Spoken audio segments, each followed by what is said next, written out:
Northgard has been up until this point the nicest little surprise of 2017. Hi, I'm Tom and this is Northgard, a real-time strategy game based upon Viking mythology.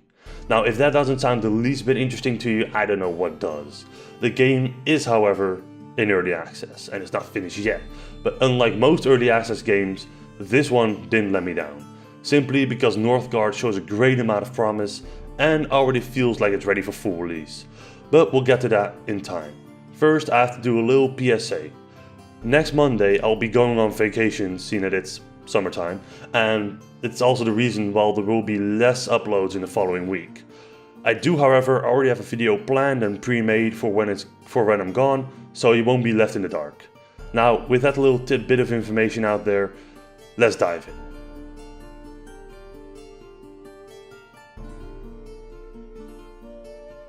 Why is Northgard such a little surprise?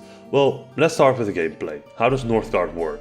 You start off with a town hall and 4 Vikings, who you will need to manage and use correctly to expand your lands. You use the scouts to explore the lands surrounding your town hall in order to colonize these later on. Meanwhile, the rest of your Vikings will need to be put to work on making food and cutting down trees to supply yourself with wood, which you will need to build all your buildings later on. Building a small fortress is not possible though. Northgard does not allow you to build more than 5 buildings in one area at once.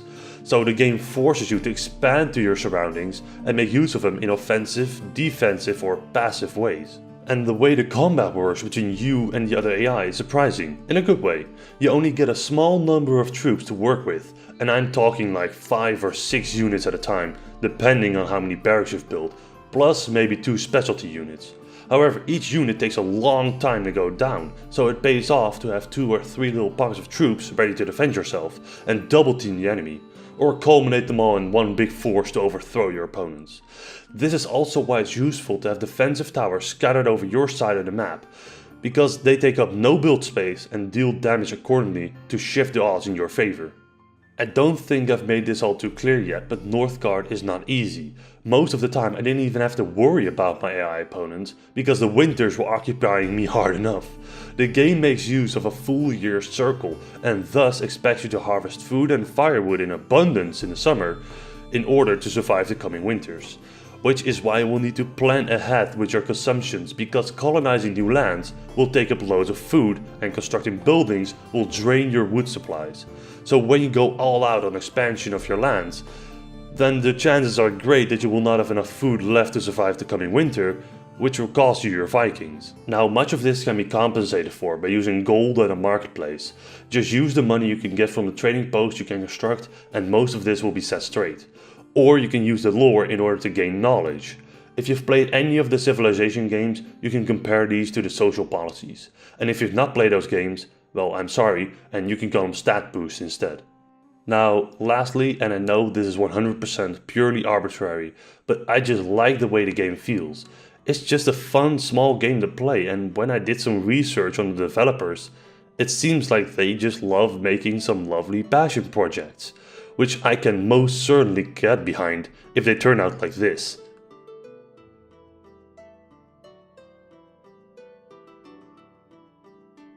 Now sadly, even this lovely game has some flaws, and the biggest one being the randomly generated maps. And normally this is a great thing, and it actually still is, but it needs some tweaking for sure. And let me elaborate on this point a little bit more. One of the 5 ways to win a match is to get to the center of the island, build a forge, and craft Odin's sword, which is not a problem. However, due to the random generation of the maps, one person can be 1 or 2 areas closer than the one on the opposite side of the island. And in the late game, these pieces of land are not only considerably more expensive to purchase, they are also harder to unlock by scouts, because the further you get away from your town hall, the longer it takes to explore new areas. And, this is the cherry on top, if you don't control the scout personally, there's a good chance it'll just head straight to the center of the island all by itself. In the time that I've played the game, it happened a couple of times, once in my favor, and the other times in the AI's favor. This is fixable though. It would not be a problem if the town hall of every player was just as far away from the center as every other player, and if the scouts did not find them so easily. Now, that was the biggest problem. There's also a little imbalance with the weather. I think that the blizzards who come 2 or 3 times a game are a little extreme in their punishment. The winters themselves are survivable if you plan accordingly, but the blizzards screw you over big time no matter what, and will punish you harder than it's probably required. But that's just my opinion. If you've played Northgard, let me know what you think. Lastly, I do think that this being an indie title will take its toll on the time you play this game. Like I said in the beginning of the review, it's a little surprise. This game does not have the content of a Civilization game, nor its grand skill. The randomly generated levels do help greatly, but I don't think it's enough to keep you interested for more than 20 hours. Do however take in mind that it's still early access and that there should be a single player campaign coming in the future.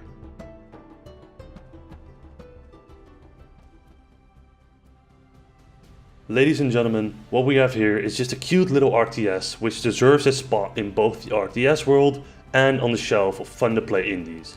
It's not the biggest or most spectacular of games, but for 20 bucks, I'll buy it any day. The way the combat works, the way the Viking management handles, and how you need to plan ahead for the winters makes it pretty challenging to play. But there are however those imbalances that need to be fixed in order to call it a finished product. I'll be happy to when it does. But even for now, I can say with good conscience that Northgard is worth the money.